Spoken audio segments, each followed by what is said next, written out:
Binibigyan din ito na ang Diyos ay handang pamunuan ang mga taos-pusong lumalapit at humihingi ng kanyang patnubay. Para sa mga mananampalataya at tagasunod ni Kristo, ang talatang ito ay nagsisilbing paalala na umasa sa Diyos para sa patnubay. Ito ay tanda ng pagkilala na alam ng Diyos ang pinakamagandang landas para sa atin. At tanging ang Diyos lamang ang makatutulong sa atin upang manatili tayong tapat kahit na mahirap na mga panahon, kahit na sa mga mahirap na panahon at sitwasyon ng ating mga buhay. At ang sabi pa po sa verse 12, sa mga kaaway ay huwag akong ipaubaya na kung lumulusob ang mga pagbabanta at kasinungalingan ang dalang sandata. Itinuturo po ng talatang ito na ang Diyos ang ating tagapagtanggol. He is our protector and our defender. Proprotektahan niya ang mga umaasa sa Kanya. Ipinapakita din dito sa talatang ito na sa panahon ng kaguluhan ay sa Diyos tayo unang lumapit at umasa at huwag sa ating sariling kakayahan o sa mga kapwa natin. Si David ay hindi naghiganti o hindi nagsikap na lumaban sa kanyang sarili. Sa halip, inilapit niya ang kanyang mga problema sa ating pong Diyos. Nagtitiwala siya sa Diyos na ipagtatanggol siya. Sa ating buhay bilang isang nananalig kay Kristo, ay napakahalaga na ang lahat ng ating mga pinagdadaanan sa buhay at yung mga challenges na atin pong kinakaharap ay ito'y ating dinadala sa paanan ng ating pong Panginoon. Huwag na huwag po tayong gumanti sa mga nakagawa ng pagkakamali sa atin. Bagkos, ito'y ating itaas at ipagkatiwala sa Diyos na may magagawa.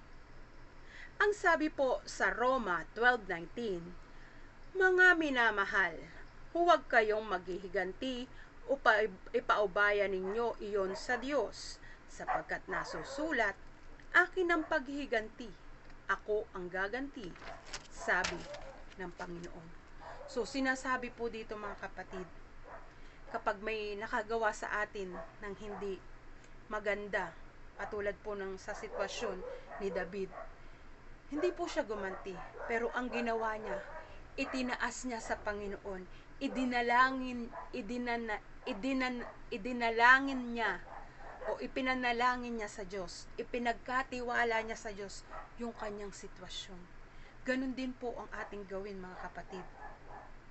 Kapag po may mga kapatid tayo o yung kapwa mananampalataya natin na nakagawa sa atin ng hindi maganda, ito po'y ating itaas sa Panginoon.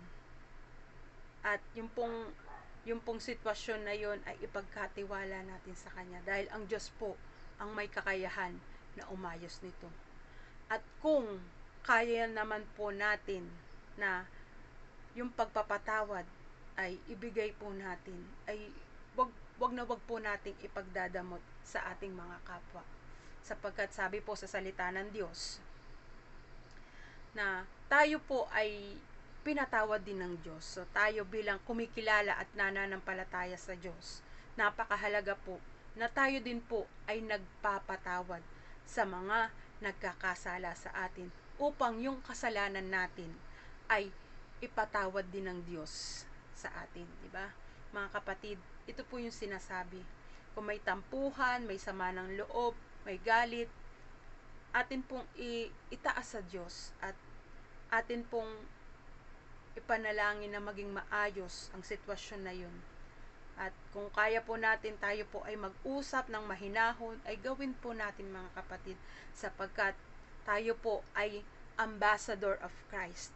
So, tayo po yung representative ni Lord So, tayo bilang representative ni Lord, dapat kakitaan po tayo ng isang pusong tumatanggap ng pagkakamali, isang pusong nagpapatawad ng pagkakamali ng kanyang kapwa. Sapagkat tayo din ay pinatawad ang kasalanan natin ng ating pong Diyos. Kaya marapat din na tayo po ay magpatawad sa ating kapwa.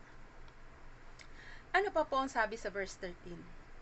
Naniniwala akong bago ako mamatay, kabutihan ni Yahweh aking masasaksihan. Ito ay isang pahayag ng pag-asa at pagtitiwala. Ipinapahayag ni David ang kanyang matatag na paniniwala na sa kabila ng lahat ng mga hamon na kanyang kinakaharap, ay mararanasan niya ang kabutihan ng Diyos sa kanyang buhay. At totoo naman po, ito po'y naranasan ni David sa maraming pagkakataon ng kanyang buhay. Naranasan niya yung kabutihan ng Diyos sa kanya. Tayo rin po mga kapatid, yung pong pagtitiwala natin na yung kabutihan ng Diyos ay mararanasan natin, ay atin pong ibigay. Sapagkat dito po ay ang pagtitiwalang ito po na ibinigay ni David sa ating pong Diyos ay ito po'y hindi batay sa mga pangyayari kundi sa kanyang pananampalataya sa katangian at pangako ng Diyos. Ang sabi po sa Lamentations 3:22-23, pag-ibig mo, Yahweh, ay hindi nagmamaliw. Kahabagan mo'y walang kapantay. Ito ay laging sariwa bawat umaga. Katapatan mo'y napakadakila. Sa bawat araw po na ipinapahiram sa atin ng ating Diyos na makapangyarihan, ay nararanasan natin ang kanyang kabutihan, ang kanyang katapatan, ang kanyang pag-ibig na hindi nagmamaliw, at ang habag niya at biyaya na laging sariwa sa bawat umaga. Ang kanyang mga pangako ay tunay po nating maaasahan at mapanghahawakan sa ating mga buhay. Kaya mga kapatid, tayo po ay patuloy na magtiwala, patuloy po na umasa sa patnubay at paggabay ng ating Diyos sa ating mga buhay. Ano pa po ang sabi po sa verse 14? Kay Yahweh tayo magtiwala, manalig sa Kanya, at huwag manghinawa. Kay Yahweh tayo magtiwala. So pansinin po natin mga kapatid, 2 beses po na inulit na magtiwala at maghintay sa Panginoon. Sabi dito, sa English po kasi, sabi dito, wait for the Lord, be strong and take heart and wait for the Lord. So 2 beses na sinabi, wait for the Lord. So pagka 2 beses pong inulit, ibig sabihin, ito po ay mahalagang bagay. So sa paghihintay po ay hindi po madali ang maghintay. Kasi ako po ay mainiping tao na kapag po may mahabang pila, ako po ay ilang minuto pa lang, nakaka 20 minutes pa lang, ako'y naiinip na agad.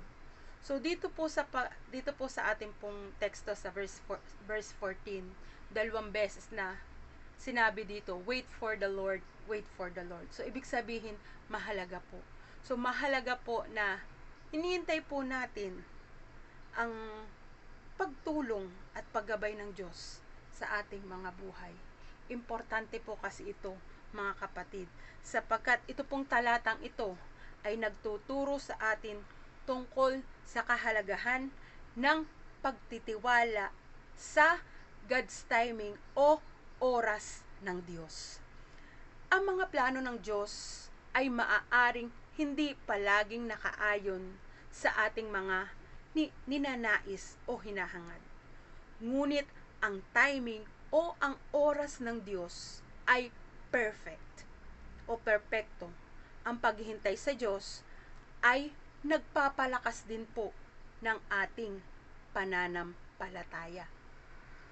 Ang pag-aasa natin ay patuloy po nating panghawakan ilagak lamang po natin tanging sa Diyos na sa atin po ay palaging lumilingap at kumakalinga. At huwag po tayong mawawalan ng puso o madi-discourage po sa mga sitwasyon na atin pong kinakaharap na halimbawa, inaantay mo yung pagtugon ng Diyos. Mga kapatid, ang timing po ng Diyos ay hindi po ayon sa timetable po natin. Katulad na lamang po nung kay Abraham, nang siya po'y pangakuan ng Diyos na siya'y magkakaanak kay Sarah, ay 75 years old po siya nung nangako ang Diyos. Pero naganap po yung pangako ng Diyos kay David ay after 25 years. 100 years old na po noon si Abraham nang siya po ay biyayaan ng anak kay Sarah at ito po'y tinawag na si Isaac. So mga kapatid, napakahalaga ang paghihintay natin sa Panginoon. Mahalaga na tayo po ay naghihintay sa pangako ng Diyos sa ating mga buhay. Ito po'y ating mapanghahawakan. Ito po'y ating tunay na maaasahan sa ating mga buhay. Lakasan po natin ang ating loob na habang po tayo ay dumadaan sa iba't ibang sitwasyon, sa iba't ibang problema, sa iba't ibang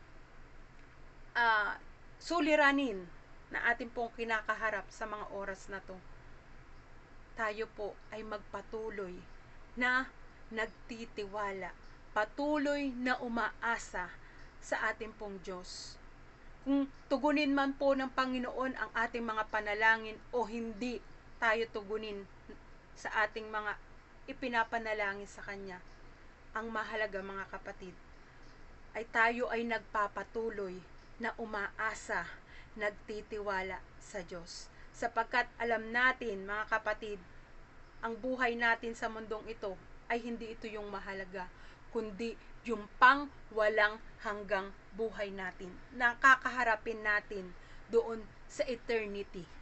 Kaya mga kapatid, bilang tayo ay kumikilala at nananampalataya sa ating pong Panginoong Hesus, sa ating pong kay Kristo na nagdanak ng kanyang dugo at nag-alay ng kanyang buhay upang ikaw at ako ay magkaroon ng kaligtasan. Mga kapatid, tayo ay magpatuloy na umasa, patuloy natin panghawakan ang pangako ng Diyos at lagi nating hilingin sa Panginoon yung kanyang patnubay at paggabay sa lahat ng oras, sa lahat ng panahon, sa lahat ng sitwasyon ng ating mga buhay. Salamat po sa iyo, aming Diyos, sa mga oras na to, sa iyong mga salita na nahayag na muli ipinaalala mo sa amin na napakahalaga na lagi po naming hinihingi sa iyo, hinihiling sa iyo na yung patnubay mo ay patuloy na maranasan namin sa aming mga buhay. Lord, dahil sa guidance mo, Panginoon, patuloy kami na yung daan na aming lalakaran ay tumpak at tuwid na landas patungo sa iyo, aming Diyos Ama. Ito po yung mahalaga, Lord, yung landas na tuwid na patungo sa iyo, hindi yung dun sa landas na liko at magdadala sa aming Panginoon ng kapahamakan. Salamat sapagkat patuloy mong ipinapaalala sa amin, Panginoon, napakahalaga na lagi kaming nagkakaroon ng ugnayan sa iyo, nakikipag-usap kami sa iyo, nagkakaroon kami ng devotion sa iyo, o meron kaming quiet time sa iyo, Panginoon, sapagkat dito mo masasabi sa amin, Panginoon, yung kalooban mo sa buhay namin. Kaya tulungan mo kami palagi, Lord, na bigyan ng kauhawan, ng kagutuman sa iyong mga salita. Lord, hindi namin kaya to. Tulungan mo kami, Panginoon, na lagi kami magkaroon ng ng kagutuman at kauhawan sa iyong mga salita. Sa mga kapatid ko po sa mga oras na to na may iba't ibang sitwasyon na pinagdaraanan, sila man po may sakit, Panginoon, o mga problema na kanilang kinakaharap, Lord, we entrust everything to you, Lord. In your hands we lay down, Lord, our problems, O God. Sa iyong paanan namin ito inilalagak, Panginoon. sapagkat wala kaming magagawa, Panginoon, kundi tanging Ikaw lang ang may magagawa sa aming mga buhay. Kaya sa iyo na po namin itinataas at ipinagkakatiwala. Bigyan mo po kami ng kapayapaan na habang kami dumaranas ng mga iba't ibang sitwasyon, kapayapaan ang aming hiling sa iyo, Panginoon. Salamat po, O Diyos, at patuloy na Ikaw ay maparangalan, madakila sa buhay ng lahat ng sa iyo ay nagtitiwala. Salamat po. Sa iyo po namin ibinabigay at binabalik ang lahat ng papuri, pagsamba at pagdakila sa tanging pangalan ng iyong anak na si Jesus. Amen. Amen. Maraming salamat po at magandang gabi sa ating lahat. Pagpalain po kayo ng ating Diyos na buhay.